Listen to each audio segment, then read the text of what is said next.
Section 464 अगर मुल्जिम पागल या गैर मुतवाज़िन ज़हन का हो। इस सेक्शन के मुताबिक अगर मजिस्ट्रेट को ये शक हो कि मुल्जिम ज़हनी तौर पर गैर मुतवाज़िन है और अपना दिफा नहीं कर सकता, तो मजिस्ट्रेट इस मामले की तहकीकात करेगा। इस मकसद के लिए मुल्जिम को सिविल सर्जन या किसी सरकारी मेडिकल ऑफिसर से मुआयना करवाया जाएगा। अगर मेडिकल रिपोर्ट से साबित हो जाए कि मुल्जिम वाकई गैर मुतवाज़िन ज़हन का है, तो मजिस्ट्रेट केस की कार्रवाई आर्जी तौर पर रोक देगा। सेक्शन 465 सेशन कोर्ट या हाई कोर्ट में मुल्जिम का पागल होना।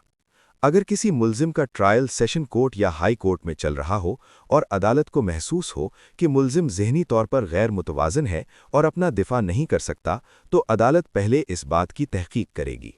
अगर अदालत मुतमईन हो जाए तो वो इसका बाकायदा फैसला रिकॉर्ड करेगी और ट्रायल मुअख्खर कर देगी। सेक्शन 466 पागल मुल्जिम की रिहाई या हिरासत।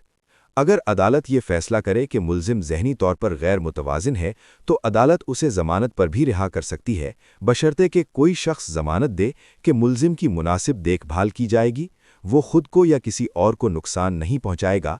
जब अदालत बुलाएगी तो उसे पेश किया जाएगा। अगर ज़मानत ना मिले तो अदालत उसे महफूज हिरासत या पागल खाने में रखने का हुक्म दे सकती है और इसकी इत्तला हुकूमत को देगी। सेक्शन 467 इंक्वायरी या ट्रायल दोबारा शुरू करना। जब किसी मुल्जिम के पागल होने की वजह से केस रोक दिया जाए, तो अदालत बाद में किसी भी वक्त कार्रवाई दोबारा शुरू कर सकती है। अगर डॉक्टर या मुताल्लिका ऑफिसर सर्टिफिकेट दे दे कि मुल्जिम अब अपना दिफा करने के काबिल है, तो अदालत केस को दोबारा शुरू कर सकती है।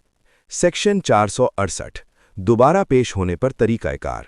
जब मुल्जिम दोबारा अदालत में पेश हो, तो अदालत ये देखेगी कि आया वो अपना दिफा करने के काबिल है या नहीं। अगर वो काबिल हो तो ट्रायल जारी रखा जाएगा। अगर वो अब भी ज़हनी तौर पर गैर मुतवाज़िन हो, तो अदालत दोबारा सेक्शन 464, 465 और 466 के मुताबिक कार्रवाई करेगी। सेक्शन 469 जुर्म के वक्त मुल्जिम का पागल होना। अगर ट्रायल के दौरान अदालत को मालूम हो कि मुल्जिम इस वक्त तो ठीक है, लेकिन जुर्म के वक्त पागल था और उसे ये समझ नहीं थी कि वो क्या कर रहा है या ये अमल गलत है, तो अदालत इस बुनियाद पर केस का फैसला करेगी। सेक्शन 470 पागलपन की बुनियाद पर बरीयत। अगर अदालत ये फैसला करे कि मुल्जिम जुर्म के वक्त ज़हनी तौर पर गैर मुतवाज़िन था, तो उसे बरी किया जा सकता है, लेकिन अदालत अपने फैसले में ये वाज़े करेगी कि मुल्जिम ने वो अमल किया था या नहीं। सेक्शन 471 बरी होने के बावजूद हिरासत।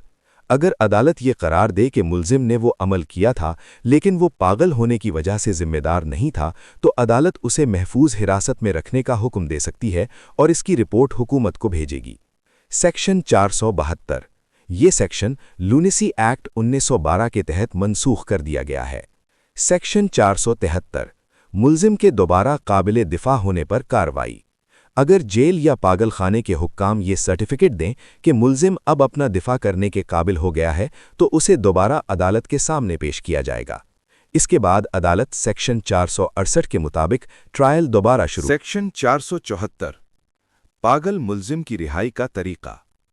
अगर मुताल्लिका हुक्काम ये रिपोर्ट दें कि मुल्जिम को रिहा करने से कोई खतरा नहीं, तो हुकूमत फैसला कर सकती है कि इसे रिहा किया जाए, हिरासत में रखा जाए या पागल खाने में मुंतकिल किया जाए।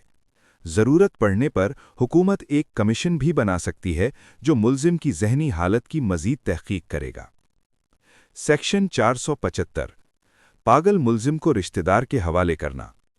अगर मुल्जिम का कोई रिश्तेदार या दोस्त इसे अपनी तहवील में लेना चाहे, तो हुकूमत इजाज़त दे सकती है, बशर्ते कि वो ज़मानत दे कि मुल्जिम की मुनासिब देखभाल की जाएगी, वो किसी को नुकसान नहीं पहुंचाएगा।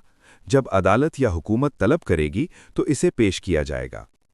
अगर बाद में डॉक्टर सर्टिफिकेट दे दे कि मुल्जिम अपना दिफा करने के काबिल हो गया है, तो अदालत दोबारा ट्रायल शुरू करेगी।